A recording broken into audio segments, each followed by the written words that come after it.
This is Don't Panic, episode number 9, recorded August 13th, 2013, on DNA computing, Hyperloop hype, and iPhone puzzles. Hello and welcome. Yes, it is that time again to remind you to don't panic, because we're here, that's right, the two smartest guys and me on technology in the world. I'm mostly here for the terrible jokes. I'm Shaun Jennings. I'm Colby Rabideau. I'm Dan Miller. And we have a stellar show for you this week, but before we get into that, I want to remind all of our live listeners that you can watch and interact with us as we do the show 11 p.m. Eastern Standard Time on Tuesday nights.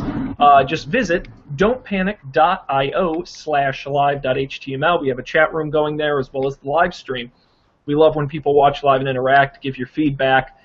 Anything you want us to talk about, please check us out there. And you can also get episodes after the fact in both video and audio form at don'tpanic.io.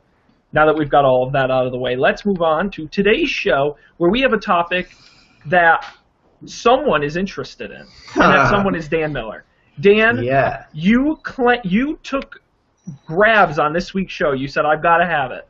I've got to have this week's show because you were so jazzed. What is going on? No pun intended, actually.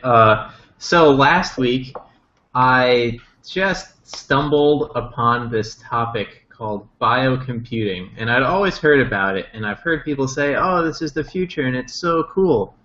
But I had no idea what it was, and being like a computer science graduate feels kind of bad. So I looked into it, and at first it didn't make any sense. And then I finally found a couple articles that started to explain it a little better.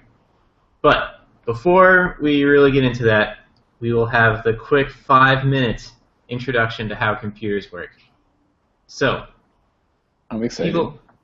Colby, this is news to me. I don't know. You better pay I need attention. all the help I can get, so bring it on. I got this job, and they think I... Yeah, well, you got to bring this back to all your coworkers.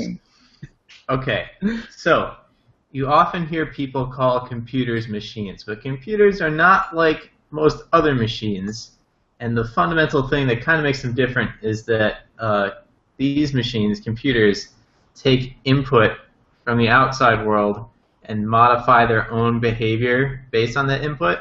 So if you think physically about what a computer is, it has like circuit boards and stuff.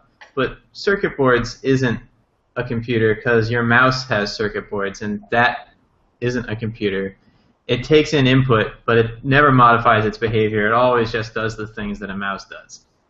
Now, there might be cool mouses out there that have computers in them, but I'm not aware of any. So, like, a general example, Excel spreadsheets.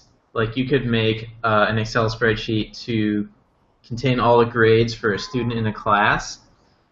And that's awesome, but like spreadsheeting itself can do so much more than just calculate average grades. It can do anything you want, no matter how many students there are, and no matter how many assignments there are. So it's not really a machine. It's self modifying. So that's awesome. But how does this work? So there are 3 things a computer needs. I guess if we're going to get really technical, no, I think there are 3 things a computer needs. The ability to store information, the ability to transmit information between components, and the ability to make decisions based on a programmable system of logic. So, in a regular computer, you've probably heard these words before. We have RAM, which is random access memory, circuits, which are also in your mouse but don't themselves make up a computer, and the CPU, the central processing unit. So, and blah, blah, blah, blah. All of these things are themselves circuits, actually. But they're made up of these things called transistors, which are just switches that go on and off, which are represented by 0 and 1. Thus, the crazy, nerdy binary codes you see everywhere and things like that.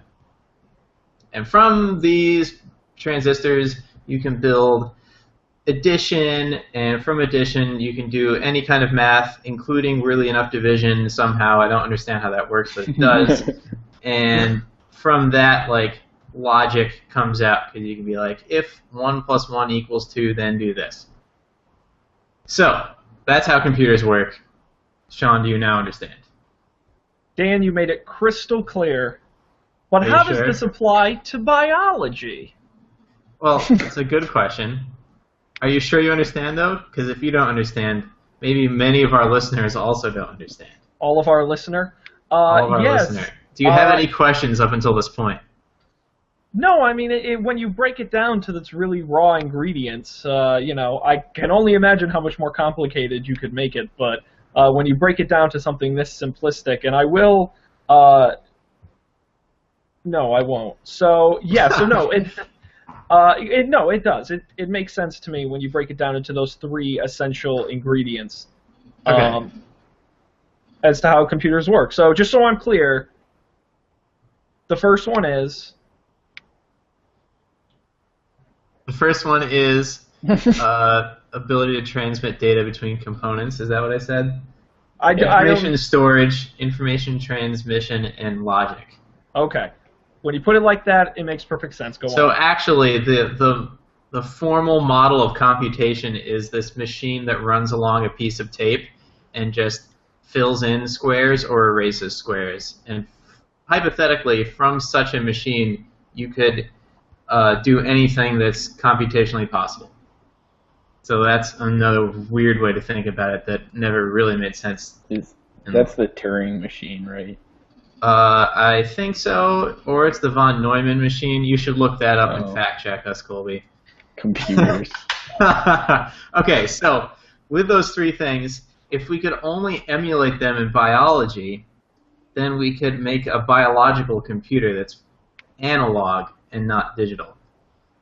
Luckily for us, nature has most of these things already, and bodies, organic systems, behave a lot like computers. So for instance, when it comes to information storage and retrieval, like the RAM, nature has DNA. And DNA stores all of our details, like genetic details, for decades at a time, no data loss unless there's a problem, and uses minute amounts of power, which sounds silly, but it's pretty cool. It doesn't need that much electricity to go. In fact, 1 gram of DNA contains 455 exabytes of information, or 500 million terabytes, or about 40 times the estimated information content of all human knowledge. So, how many? 40 times? 40 times. Shit. I think 1 gram of DNA is probably a lot, but we can build DNA. I don't think anyone has 1 gram of DNA, but that's just to show the density that can be achieved. So that's awesome. So DNA, we got RAM.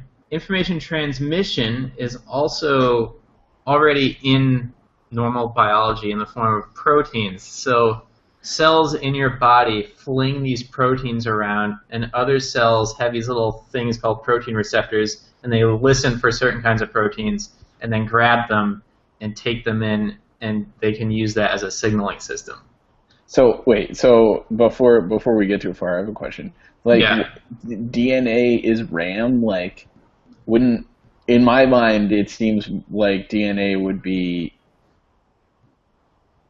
persistent storage, like your hard drive. Correct. I guess those could be considered the same thing, right? Kind of. Yeah. Yes. And we'll see why later. You're probably right. It is more like a hard drive because it's really slow, but that also doesn't matter. Yeah. So we've got these proteins flying around. So the only other thing we need is a programmable system of logic. And this is the piece that's been missing for a long time until this paper that was published in March. So human bodies are like machines. Much like other machines, like your mouse, once it's created, it can't really be reprogrammed. Your body always does the same thing in the same way. Unless something gets in the way inside, it doesn't ever really modify its own behavior. So these guys at Stanford, pretty smart dudes, came up with this thing called a transcriptor. So a transcriptor is the analog to a transistor, which is that 1-0 on-off switch that we have on circuit boards, except created in it is molecular and stuff. So instead of electricity, a transcriptor controls the flow of RNA. RNA is an RNA polymerase. This is where I'm starting to get fuzzy, and that creates more RNA. So blah blah blah. Basically, what this thing does is it sits along this path of RNA, and it can either transmit it it takes this input and it can either send output or not send output. So that is the on-off. And it does this by looking at the enzymes in the incoming RNA. So, for example, you could build one of these biological transcriptors to transmit if enzyme A and enzyme B are both present, or if one or the other or both are present, or any of these other Boolean logic things. So now we have a computer in biology that isn't like nanotechnology. It's purely like grown from cells. Cool? Copacetic? Yeah, it's like science. Yeah, so if when you compare these to traditional computers, it doesn't really make a lot of sense. They're really slow, but they have a lot of interesting advantages. One being that they're very low power because our bodies are pretty low power. Like the fact that your finger moves doesn't require that much electricity compared to like your laptop. So that's pretty cool. And it's also really inexpensive because you can imagine that you could create, no matter how complicated or powerful a biological computer you wanted, you could like bootstrap that from like a small thing that builds itself out and modifies itself, which is another interesting property of biological computers, is that they can evolve themselves, whereas physical computers, even despite the fact that they do have programmable logic, they can't modify their own hardware, whereas these could.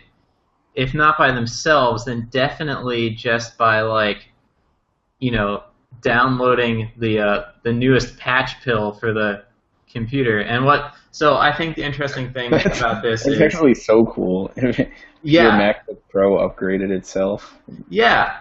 So the really powerful thing about this is that now we can think about having computers in places that we never thought about them before. Like our entire body could be a computer. It could have a biological computer inside that would be self-reliant and could be upgraded and patched. And it could do all sorts of interesting things by hooking into this protein signaling system, like intercepting. So all sorts of diseases are caused by breakdowns in these protein transport systems. So if you could build a computer that would like patch over these things, so like, you know what, instead of telling this soon-to-be cancer cell to just replicate out of control, we're going to detect that that's happening and just eat those proteins and don't worry about it, sort of thing. And that plays generally into the aging process, because the reason we get old and our bodies eventually fail is because as time goes on, we can't replicate DNA as well.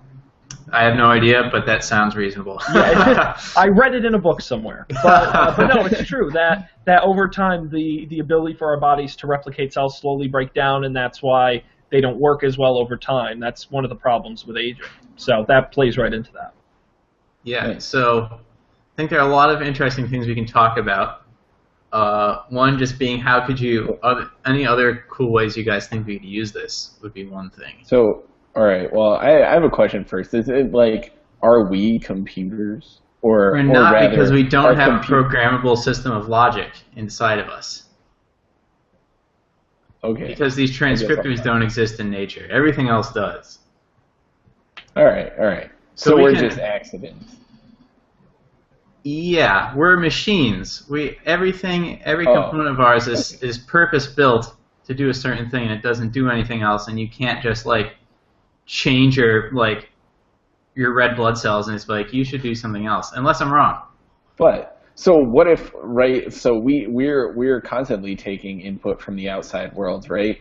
And like our experience, like our experience of the world shapes our output into the world. Well, that's right? your brain, and we have no idea how the fuck that works.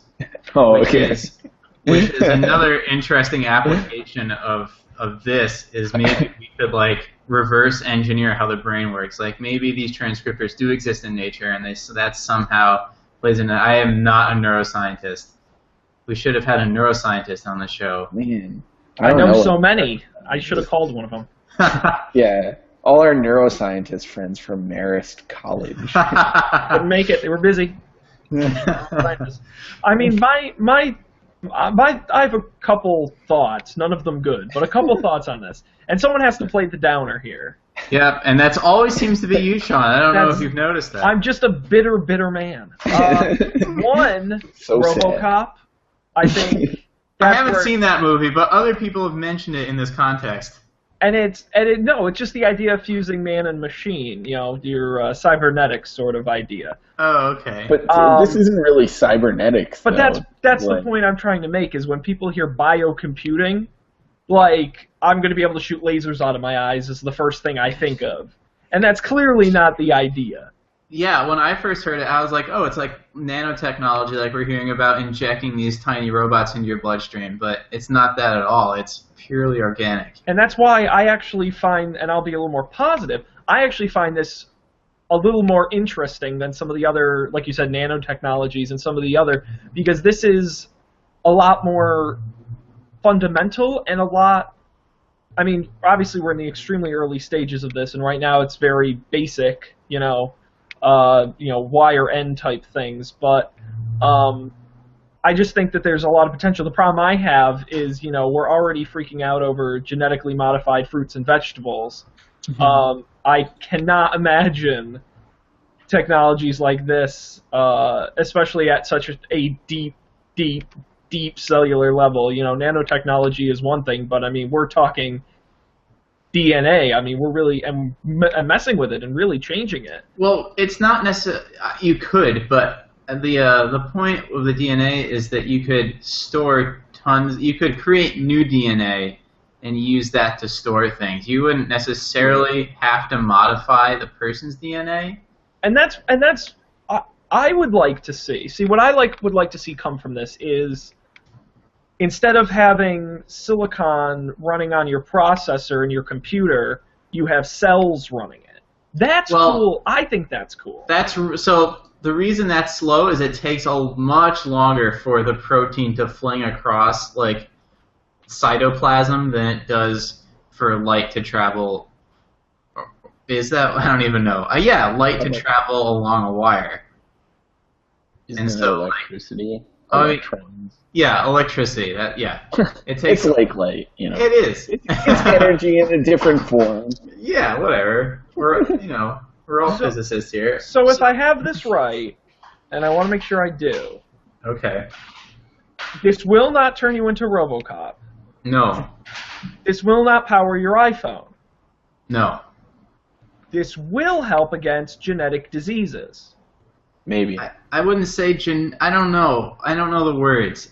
I would say it would help against diseases, because you could, much like an antivirus system on your computer, you could have these heuristic things in this computer. Like if you see a cell that has never received a signal to create more, to start replicating, like, I don't know, signal something, destroy it. You could do proactive healthcare that way. Imagine.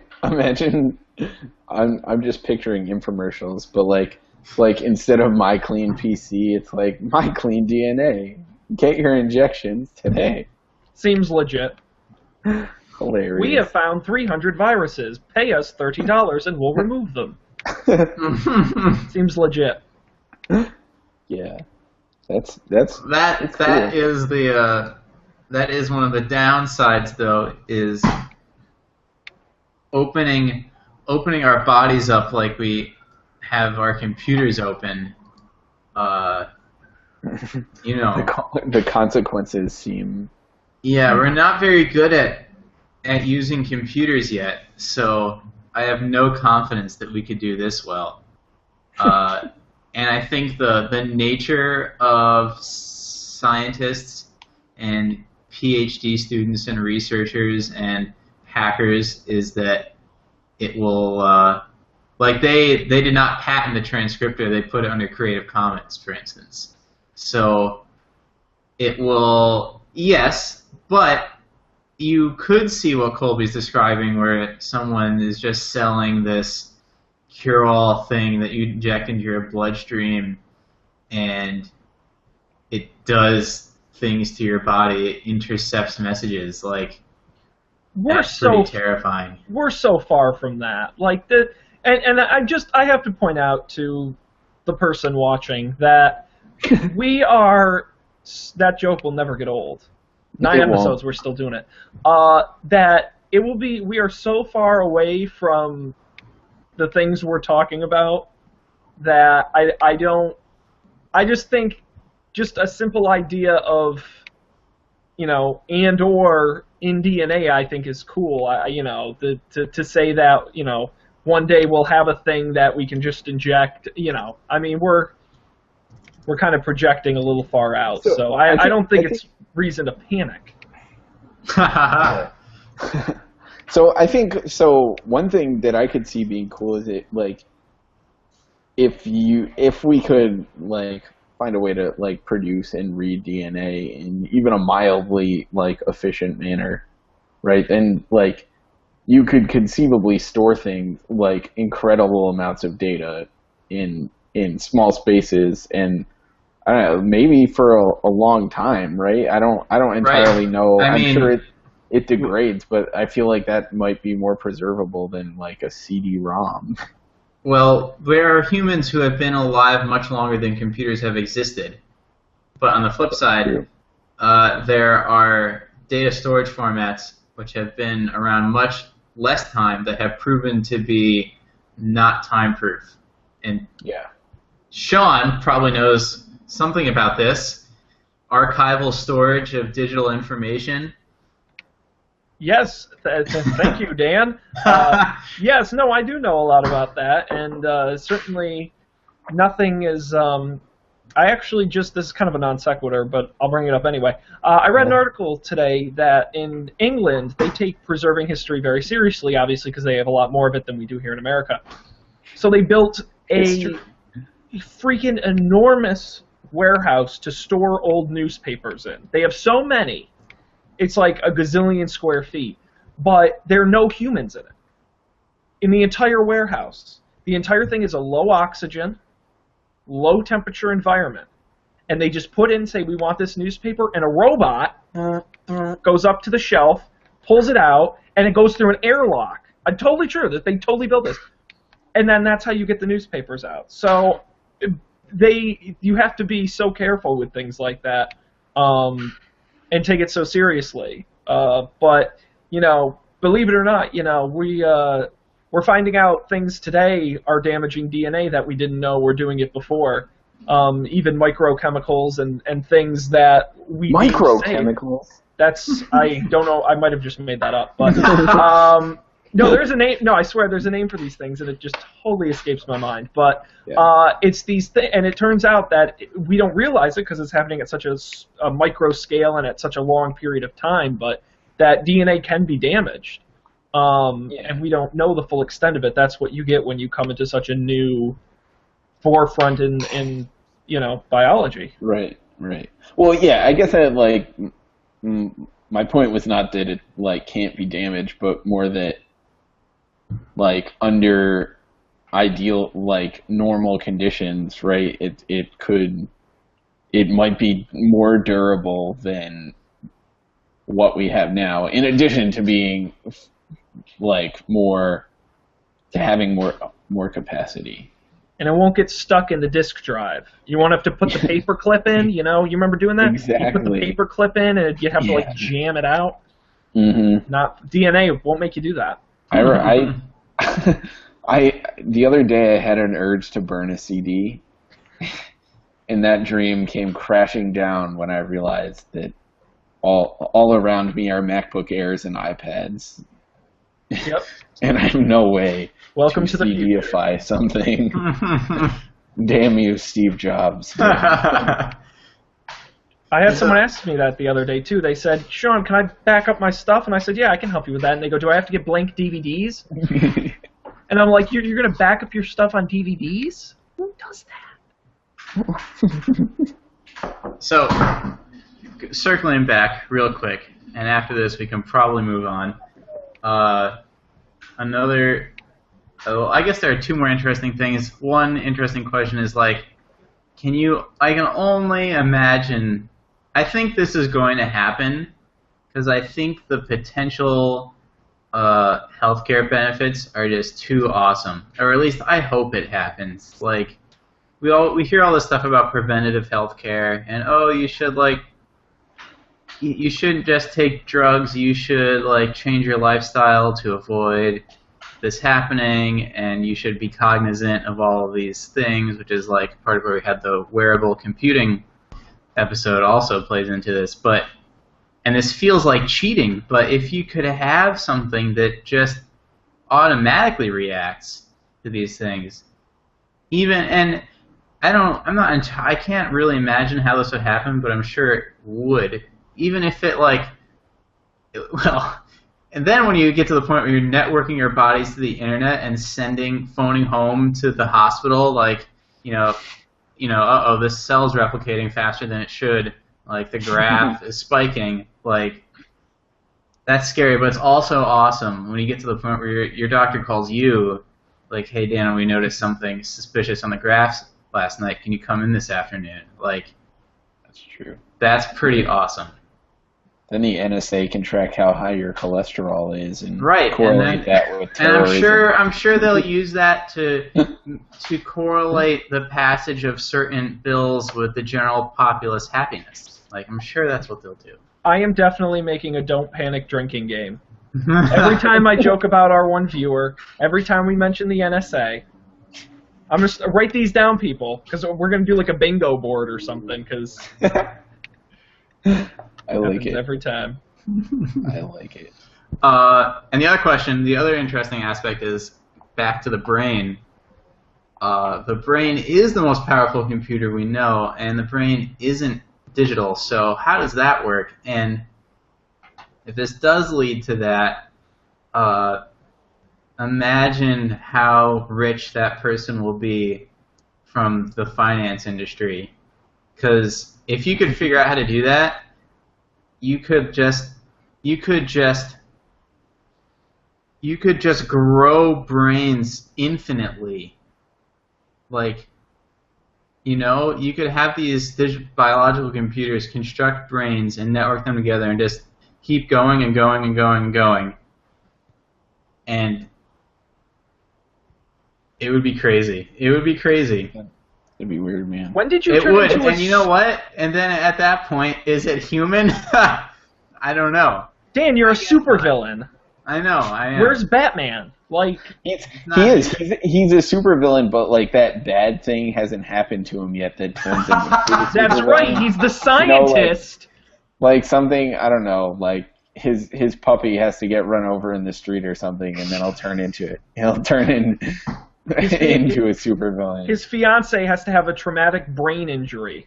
And then there you go. Create a farm of grown, auto-expanding human brains that slowly take over the world. We'll call him Brainio or something like that. That'll be his villain name.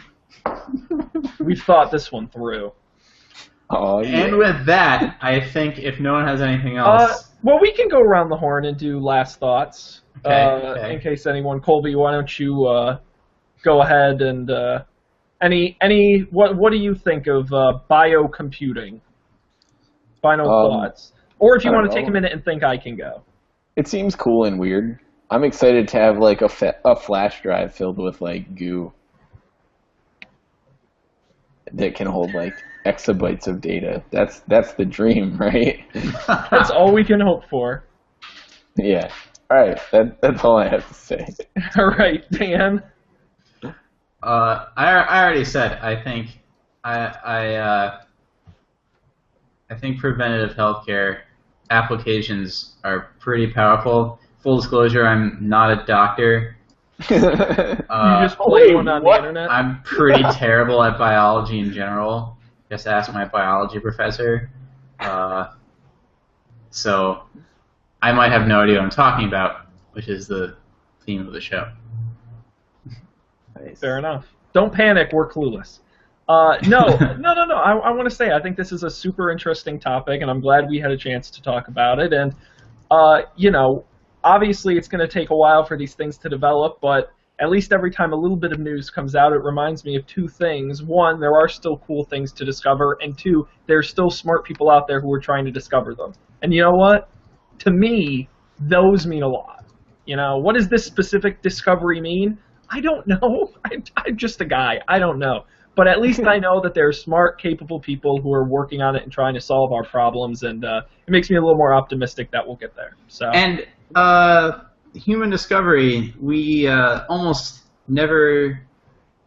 We try to do things, so, that was kind of what I was trying to say. We think, oh, this biocomputing thing is going to be great, but it might not be that at all that comes out of this that's interesting. It could be we discover how the brain works, and it's oh, holy crap, or we, discovery is awesome, yay science. Yay science. And on that note, we're going to move on to another story. That was a little technical, I'm not going to lie, that was a little heavy, so we're going to move on to something a little more consumer-focused, rumors about the next iPhone. Yay! Everyone's favorite tech story. That's right. As we get to this time of year, it is, as we approach the fall, it's tradition, everyone's favorite tradition before Black Friday, but after the 4th of July, that Apple has their 1/2, depending on the year, fall events. And this year, the big note is the next iPhone, ? What is it? And what will it be? Right now I'm looking at a story on The Verge with sort of a rumor wrap-up. So I'm going to go down and talk about a few things that we might see. So the general consensus is we're going to see a 5S. It's going to look very similar, same display, nearly the same body, with a lot of internal improvements, which is what we saw in the 4S and the 3GS. So I don't think there's a ton of surprise there. But what I think is interesting is the big rumor is that the next iPhone is going to have a fingerprint scanner built into the home button. Now, there have been fingerprint scanners on cell phones before, not a lot, but a few. But Apple did purchase Authentech, which was a leading biometric firm, and this rumor's been kicking around. When was that? When did they purchase them? Well, I'm happy to tell you they purchased them back in July of 2012, so about a year ago.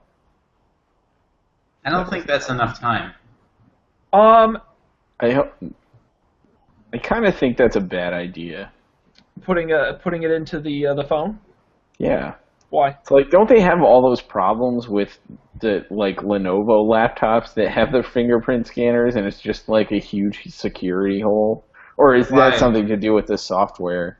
Why is it a security hole? Yeah, it might be the software. It just ruins your computer, and you can just log in. I don't know. But yeah, no, I don't know. Well, and I don't. Obviously, corporate communications probably won't use this feature. I don't want to say novelty because I don't think that's fair to the technology, but this is for the person who doesn't want to type in a 4-digit passcode to unlock their phone. That's true. Maybe unlock it to make iTunes purchases, but outside of that, anyone who's super security conscious knows that this may not be the best technology. I'm more interested, not in the software use side, but actually in the hardware, and the fact that they say they're going to put it in the home button. And the rumor is that they're going to use a sapphire crystal curved convex. So instead of curving in like it does now, it'll curve out. And you'll be able just to put your finger on it, and it would be able to read your fingerprint. Why do we think this is a bad idea for security? I don't actually. I didn't. That wasn't based on anything. I just remember that being a thing. But the more I think about it, the more I think it was just a like crappily implemented thing that to be. From what I know and what I've been told, and what I've read and data I've accumulated in my brain over the years, the problem with fingerprint scanners is, A, they have to be of relatively high quality not to fool. There are some fingerprint scanners I can print out on an inkjet printer a copy of your fingerprint and fool it. Whoa, wait. How do these things work then?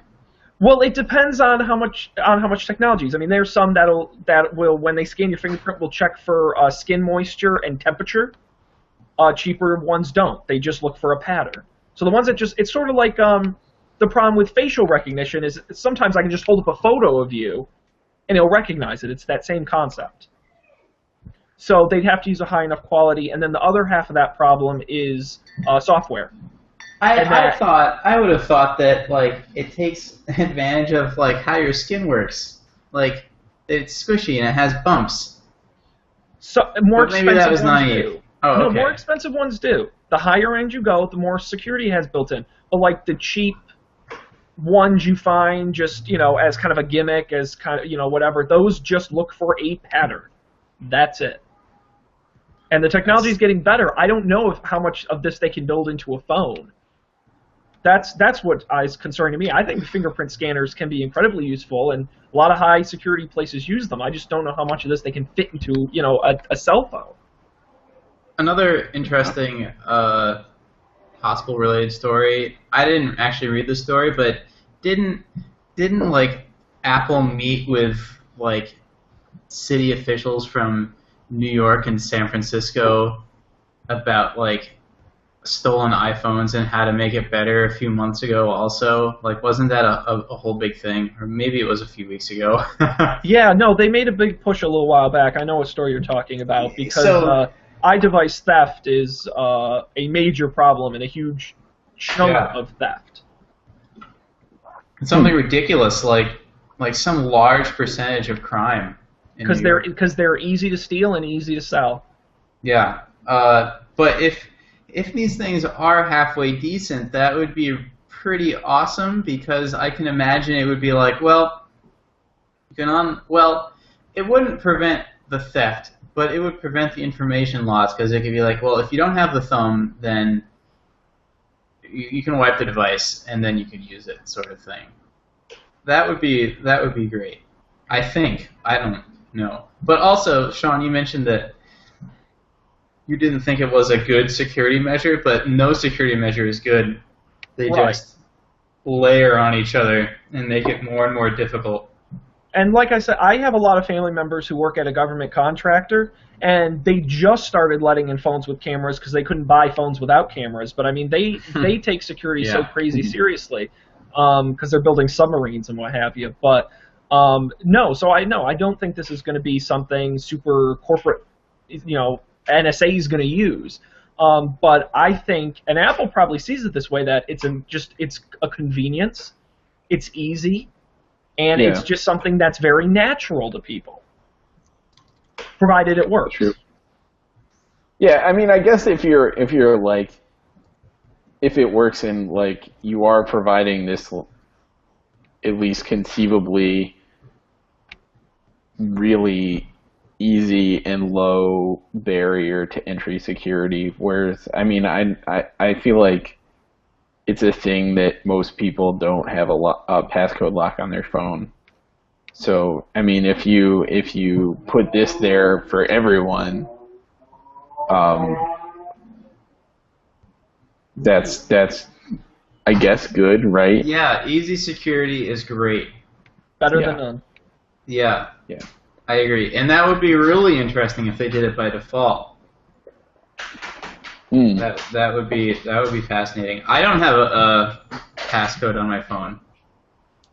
For a long time I didn't, and the only reason I did was because I don't have anything on there that I really care all that much, but then I realized if I was ever pulled over by the police, they can just take and look in my phone with almost no oversight or warrant. But you're okay with the NSA?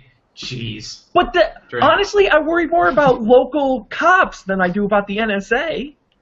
I'm not committing, terrorism. I'm speeding down a highway. What does it matter if they look at your phone then? But it's the principle of the matter. Okay, I think I think the idea is that they could suggest you were texting and then... And it's not even that, but it's just, I don't know. I want to make that local cop, who's probably going to be a douchebag, because they always are, go through the extra effort of getting a real warrant and getting someone to unlock the phone who's not me. So, no offense to any local police watching the show right now. I know a lot of local policemen. They're not all are douches, but many are. Moving on. I'm just going to piss off as many people as I can. Other things that have been rumored to be included on the new iPhone, a dual LED flash using 2 different color LEDs. What that does is it achieves a better white balance because it flashes them in different colors, so that's interesting. And also a bump in the megapixels, closer to something 12 or 13 over the current 8.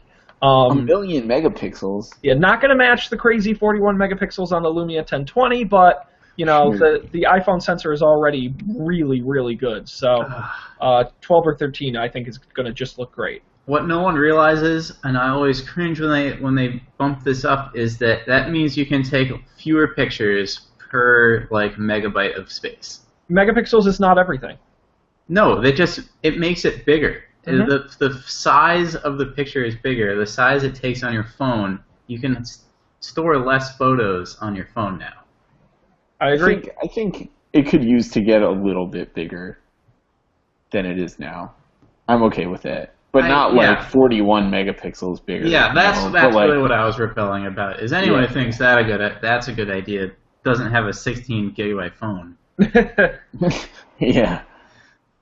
Other things, a slight processor bump, a slight battery bump. The other big rumor is possibly a new model of iPhone, the so-called color/cheap iPhone 5C ? There have been some leaks. This is an image right here that may or may not be real. Supposedly the iPhone 5C, it's going to be a low-cost iPhone, sort of like the iPod Touch, with many funky colors, as they occasionally do, and it's going to be made out of plastic rather than aluminum. It's going to be very similar to the current phone, including current LCD. phones aren't made out of aluminum; they're made out of glass. No, isn't the iPhone 5? The 5. That's great. That's right. Yeah, bro. And then the rumored date right now is September 10th. So set your live blogs. Okay. Anything else on the new iPhone before we move into a real story? Oh, I have a thing to say. One thing I noticed using the Galaxy 4S or S4. Colby, why are you even on this show? There you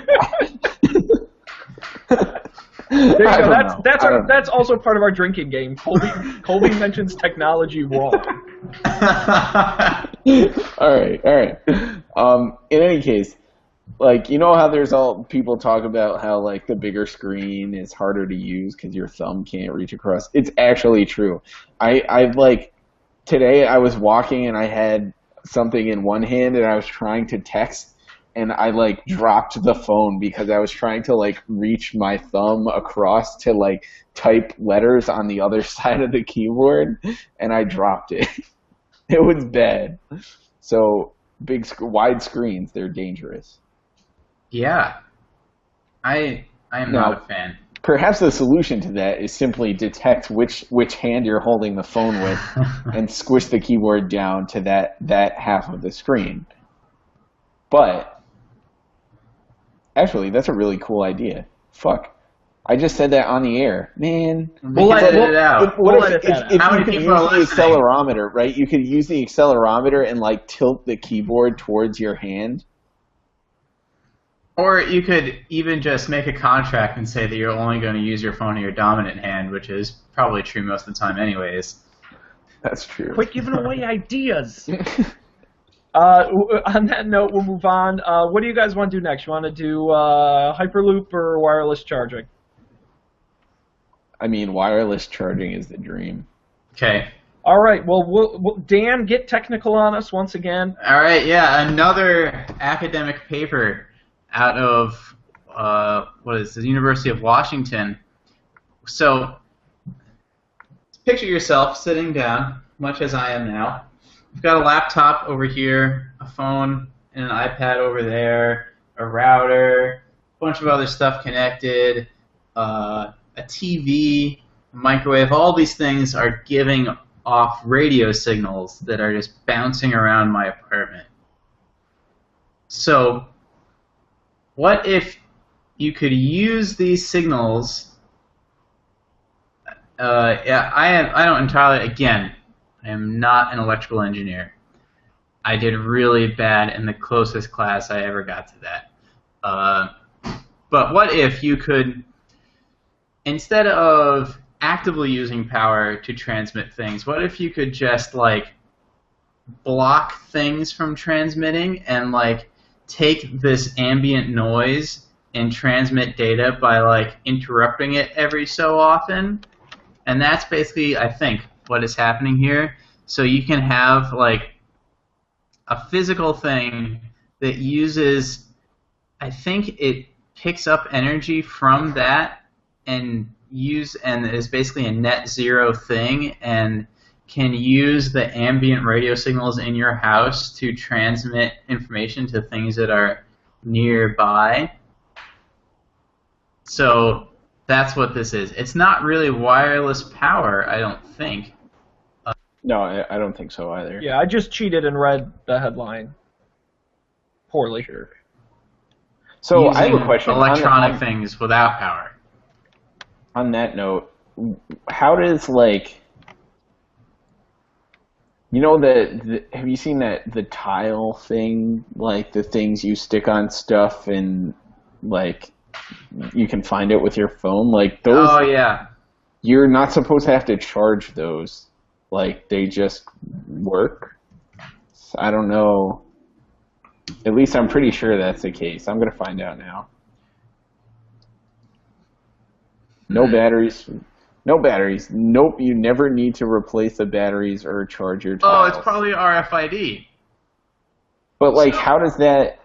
So here, I think how that works is you have a thing that actively transmits, and then these things receive that and reflect it back passively. So like, there's energy in the radio waves, and it uses that as power, sort of thing.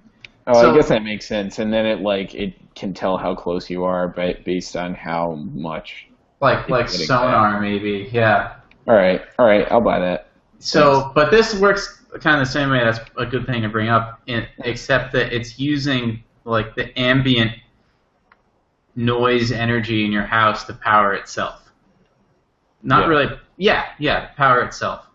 Okay. So they give an example here of where they have two things that have absolutely no power source, and they can bring them close together, and they do like a payment transfer sort of thing. Like they exchange information basically. But in all existing technology, like I have this mobile speed pass for the gas station, and I hold it up to the whatever you call it, the pump. Been in New York too long, and it like says, "Oh, okay, start pumping, and we'll charge your card." But the gas pump has power, so it's actively seeking these things out. In this scenario, neither of the two parties have to have power, and it just works. Pretty cool. Wow. That is cool. I also, real quick, this has actually been going on for some time, and there was the Soviet Union bugged an American embassy by having children gift a carved seal, like United States seal, like the circular thing, not like a clapping on the rock thing, to an ambassador that had a listening device embedded in it, but didn't draw any power unless it was projected onto with wireless power, sort of the same sort of idea, and that's how they could transmit back information with no power source. Interesting. Yeah. So this is not a new idea, but even in that case though, you had something with more power shooting stuff at it. So this is new. This is cool. Yeah. Hyperloop. Yes, let's talk about the future. Probably because this is your pick this week, Colby, right? Well, I put it in the wrong thing. But it's my story, but I don't actually have a pick.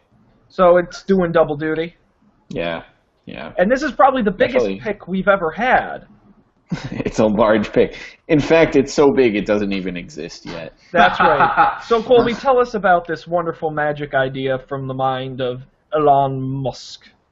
Yeah, so basically, Elon Musk, the Tesla guy, and he has another thing, right? PayPal? Yeah. Oh, I didn't know that was his thing. Yep. I don't know anything. He has Tesla and SpaceX. That's what Yeah. He has come up with this proposal for a super fast mode of transportation as an alternative to, say, supersonic air travel or high-speed rail systems, which are impractical. He suggests. So I read his whole paper today on the bus, and he suggests that it's more practical and cheaper than a high-speed rail, and it is probably cheaper and more effective than supersonic air travel for distances of under 600 miles, because with air travel, like, you spend a lot of time like getting up to your cruising altitude, which for supersonic planes has to be very high because the air isn't as dense the higher you go, so they can go faster. So he's suggesting that his method is or a good idea. And basically what it is there's like a low air pressure tube that would run between, for argument's sake, it would run between LA and San Francisco. And you would ride in this pod, which is like, it's like, it kind of has like a cabin thing if you look at the mocks on the website. And it kind of has like this fan in the front that sucks the air in front of it, like, so it reduces the friction by like taking the air that's in front of it that it would normally be pushing on when it's approaching like subsonic speeds, and like squirting it through behind it. That was a weird word. It's a computer science word. It's okay. Yeah, it is. I don't think that makes it okay. It just makes it a thing. But basically, like, theoretically, he's suggesting that you would be able to make it from LA to San Francisco in like a half an hour, which is kind of cool. And he also, like, I guess he mentioned in the paper that California just like approved spending gajillions of dollars, and by gajillions I mean like billions of dollars, on a high-speed rail. And he's like, it's not even the fastest or the cheapest rail in the world, and they're still spending billions of dollars, and this would conceivably cost less. And it would be a tube that's like on pylons above the ground.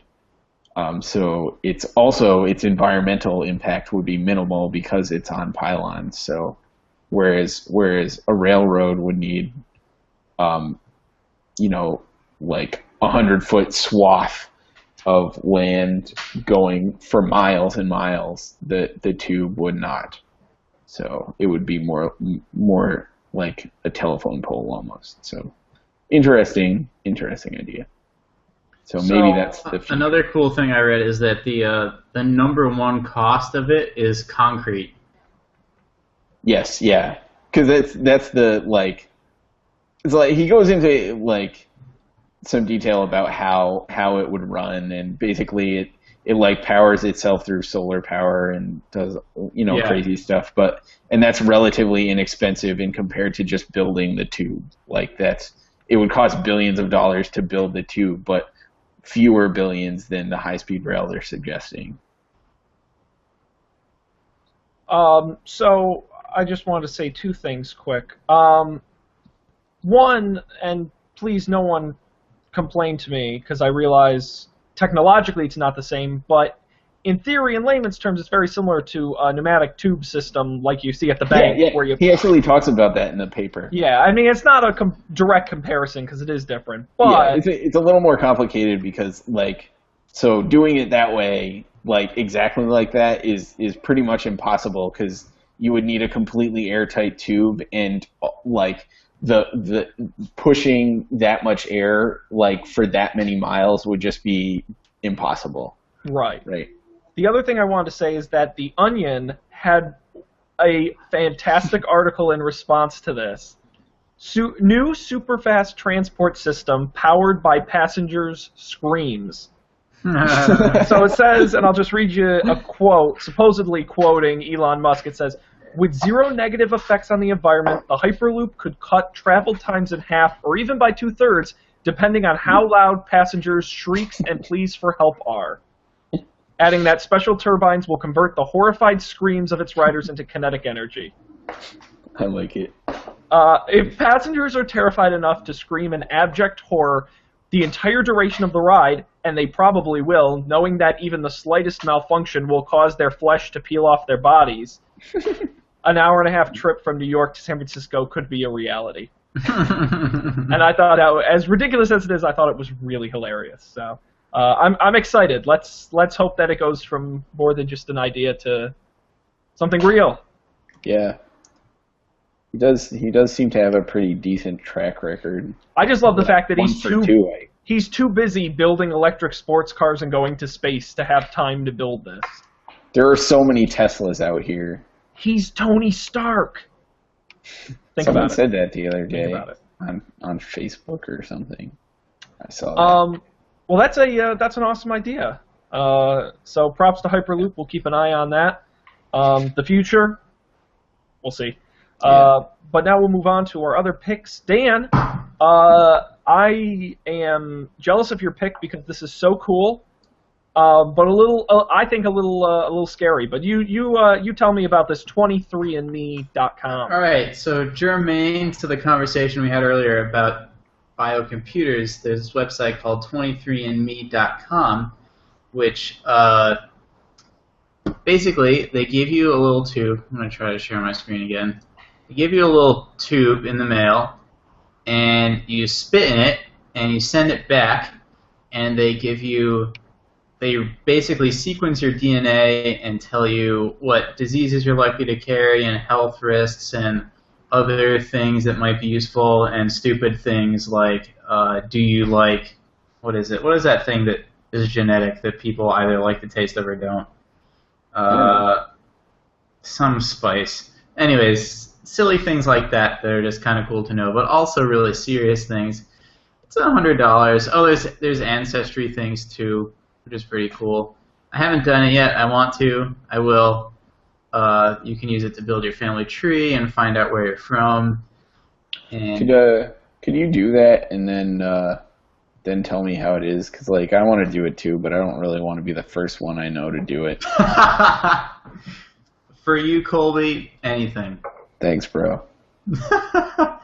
So, all right. That's my pick, 23andme.com. I dig it. Very cool, and I will say that keep eyes peeled because I know a lot of times they do coupon deals where you'll get 20, 30, up to 50% off.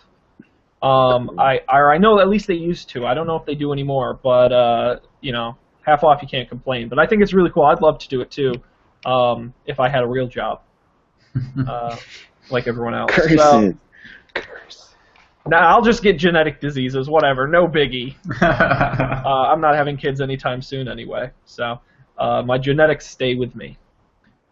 But with that great pick, Dan, I'm going to try to live up to both your picks with something that's not nearly as good, but it's something I like. And as I say, my picks every week, I try and solve a problem.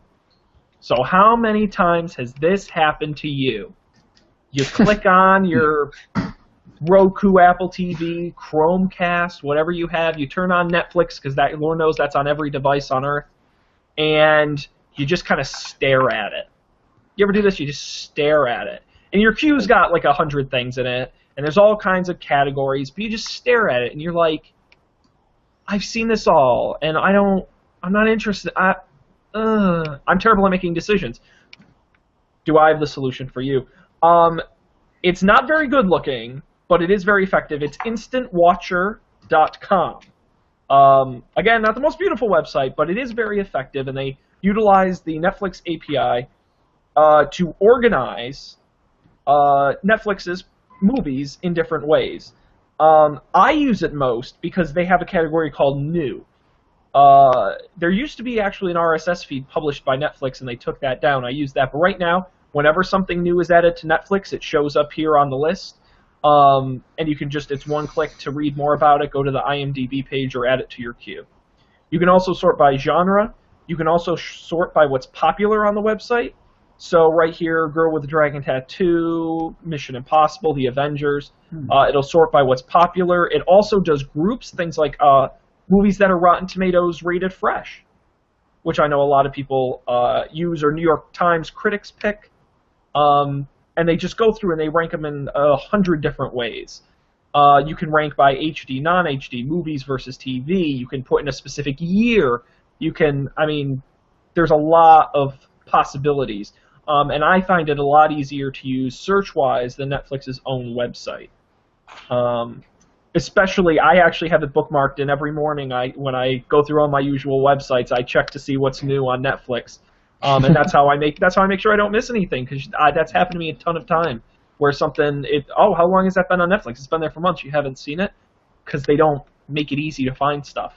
So make your life a little bit better. Instantwatcher.com. I highly recommend it. Maybe my conception of a fresh Rotten Tomatoes rating is incorrect, but here's a movie that has a fresh rating, but a 67% on Rotten Tomatoes, entitled Hobo with a Shotgun. Yeah, I must watch. I think you should. Who knows? You might find some. I find new stuff on here all the time, and a lot of fun stuff. So cool. That's my pick. And with that, we come to the end of our show. I forgot I was still sharing my screen. We get to the end of the show. Do either of you guys have anything you want to jump in with or plug while we're here? No. Just come watch us next week. Yeah. Viewer. Please come back. Come back. Return. Tell your friends. I will be nice, and I will say these two gentlemen work at fine American corporations. You probably have never heard of them. One of them is Etsy.com, where you find fine handcrafted goods, and the other is the Facebook, which you can find at facebook.com. Tell your friends. I doubt they've heard of it. So we'll sneak a little plug in there, facebook.com/Marist Archives. And with that, I want to remind, again, as we said at the top of the show, we'll do it again at the end of the show, I want to remind all of our listeners and viewers that you can always check out shows after the fact at our website, fantastically built by these two gentlemen and in no way by me, at don'tpanic.io, and you can watch live. We do this every Tuesday at roughly 11 p.m. Eastern Standard Time at don'tpanic.io/live.html. And with that, I want to thank Colby, Dan, and myself for having another successful episode. And just to remind you all, we'll be back next week. So relax, don't panic, because we'll see you then. Good night.